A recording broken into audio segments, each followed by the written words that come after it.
suka dengan wayang dalam sejak kecil ya. Jadi sejak usia 2 tahun, 3 tahun, 4 tahun sudah diperkenalkan dengan wayang oleh almarhum bapak saya.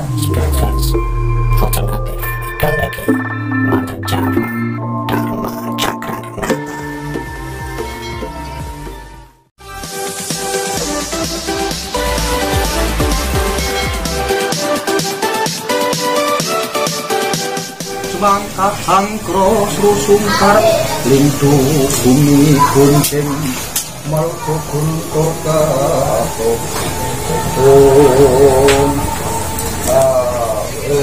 Siang, assalamualaikum warahmatullahi wabarakatuh.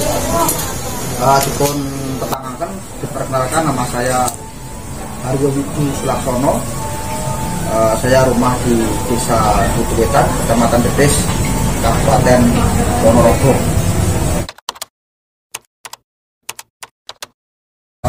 Suka dengan wayang dalam sejak kecil ya. Jadi sejak usia 2 tahun, 3 tahun, 4 tahun sudah diperkenalkan dengan wayang oleh almarhum bapak saya. Bapak saya kan juga bukan seorang dalang, seorang seniman tulen, seniman tradisi. Jadi ya, apa itu keturunan atau gen dari bapak saya. Yang membuat saya tertarik itu ya yang pertama kan faktor keluarga. Jadi saya tuh sangat tidak asing lagi dengan wayang-wayang ya. Jadi di kamar ada wayang, di ruang tamu ada wayang. Bapak saya juga waktu itu sering tanggapan, jadi ya, istilahnya itu setiap hari sudah ketemu dengan wayang dan menimbulkan kesukaan itu. Dan wayang itu kan sebenarnya banyak sekali filosofi atau nilai-nilai terkandung dalam wayang tersebut. Dan wayang sudah menjadi dari bagian dari dunia, sudah diakui oleh PBB, oleh Badan UNESCO sebagai warisan budaya non bendari. Jadi kita sebagai warga negara Indonesia harus berbangga wayang sudah diakui oleh dunia. Dan tanggal 7 November sebagai hari wayang nasional yang sudah ditetapkan oleh Bapak Presiden Republik Indonesia, Bapak Insinyur Joko Widodo. Ya usia 5 tahun, 6 tahun. Jadi dalam event bapak saya mau dalang, saya mucuki atau ekstra sekitar ya setengah jam atau 40 menit adegan budalan wadyo atau budalan prajurit sampai perang TK. Ada ya yang pasti dari kulit kerbau yang kualitasnya bagus, ada dari kulit kerbau, tapi ada juga yang dari kulit sapi, ada yang dari kulit kambing. Tapi kalau kulit kambing kan untuk hiasan dinding pajangan itu. Kalau kulit sapi kan tidak sebagus kulit kerbau. Dan ada juga yang dari kardus atau karton yang dijual di pinggir jalan-jalan itu. Ya namanya kulit dari kerbau dan sapi kalau untuk lokal Ponorogo saja loh. Tapi ya biasanya ya kalau tidak sapi ya kerbau, tergantung dalangnya dan tergantung kepemilikan wayang itu sendiri. Yang luar ada yang kualitasnya kan ya standar, terus ya bagus dan kelas atas, menengah ke atas itu. Kalau Brotoseno ini kan mungkin sekitar 2,5 juta, ada yang 3 juta, bahkan ada sampai yang 4 jutaan kalau dari Prodomas itu. Dari tatahannya lembut, dari wayangnya juga super, terus pakai garan sumu atau dari tanduk kerbau ini mas. Jadi macam-macam, ada yang 2 jutaan, ada yang 3 jutaan, bahkan ada yang sampai 4-5 jutaan. Nah ini Brotoseno atau Bima atau waktu mudanya Werkudara. Ini Brotoseno, seorang pemberani, seorang yang jujur, tidak miar-miur atau selalu apa ya istilahnya, percaya pada pendiriannya, itu selalu pemberani dan sakti. Jadi filosofinya yang atau karakternya ya karakter yang berani dan benar jujur. Bahkan sumpahnya Bima itu kalau perang kalah mau mati. Jadi kalau perang itu kalah kalau sudah mati, kalau dalam ucapan Werkudara atau Broseno. Ya kesaktiannya, maksudnya kalau kesaktiannya ya sepi angin, terus belakang pangantol-antol, ungkal bener belakang pangantol-antol, itu salah satu kesaktiannya dari Broseno yang dapatnya dari pamannya Raden Gondomono.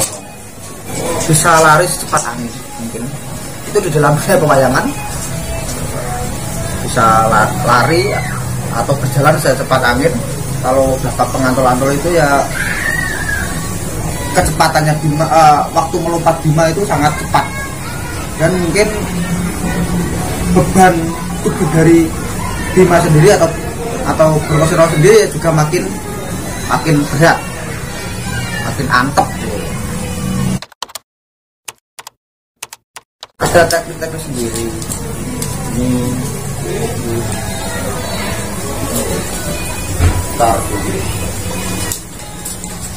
ya, setiap wayang itu punya apa ya, karakter sendiri, mempunyai seratenan seperti motor, Mas. Jadi wayang itu untuk mendalang tuh enak atau tidak. Terus ini harusnya kulitnya itu di tebal tipisnya itu harus diperhatikan. Tebal tipis juga perhatikan, kalau atas itu lebih tipis, kalau bawah itu biasanya lebih tebal atau kandel itu. Kalau yang tebal atas otomatis mempengaruhi gerak wayang, jadi mempengaruhi untuk perang atau sabetan. Gerak wayang itu termasuk sabetan, jadi termasuk tancepan. Jadi wayang itu ditancapkan pada gedok atau batang pisang, itu termasuk dari teknik sabet. Nah ini teknik mungkin ulat-ulat atau apa. Jadi gerak wayang di dalam dunia pedalangan itu ya meliputi sabet itu sendiri. Nah ini kan wayang jangkaan, Mas. Jadi ya ini kan wayang jangka, gagah gitu. Jadi ya karakternya beda-beda antar wayang ini sama Arjuna juga sudah beda. Kalau Arjuna kan halus, kalau ini kan gagah. Dan ini kan tokoh familiar. Sebenarnya saya tidak fanatik, tidak artian lakon apapun ya saya suka. Setiap lakonnya tergantung dalangnya gimana, meracik lakon itu tersebut untuk menjadi hal yang menarik. Percuma kalau lakonnya bagus tapi dalangnya sendiri itu juga kurang menarik dalam membawakan sebuah sajian lakon. Ya kita harus mencintai wayang. Jadi dengan kita mencintai wayang, dengan kita ikut merasa handar dini atau memiliki wayang, itu sudah termasuk menanamkan jiwa kepedulian, jiwa nasionalisme kita terhadap bangsa dan tanah air, karena wayang kan juga asli dari Indonesia. Dan dunia sudah mengakui kalau tentang itu kehebatan wayang. Di Amerika, di luar negeri, di Inggris, di negara-negara Eropa banyak sekali wayang, dan mungkin gamelan sangat banyak sekali, Mas. Karena orang luar negeri sendiri juga terkagum-kagum terhadap wayang. Maka dari itu kita sebagai generasi, kita sebagai yang mempunyai, harus mencintai wayang. Lebih-lebih kalau seorang calon seniman ya harus gimana caranya menjadi seorang itu yang profesional, seniman akademisi. Kalau jadi seniman ya seniman yang handal, yang tulen, profesional, dengan cara ya belajar, membaca buku, selalu kerja keras untuk belajar dan belajar. Kita sebagai generasi muda, generasi yang hidup di tanah Jawa, kita harus ya menjunjung tinggi terhadap nilai-nilai kebudayaan yang ada di Indonesia, khususnya di Jawa, untuk selalu menjunjung budaya dan kesenian apapun. Karena di dalam wayang itu banyak sekali nilai-nilai pesan yang terkandung di dalam wayang itu sendiri. Jadi tolong pada generasi milenial untuk mempelajari, mendalami tentang nilai-nilai luhur tentang dunia pedalangan wayang kulit.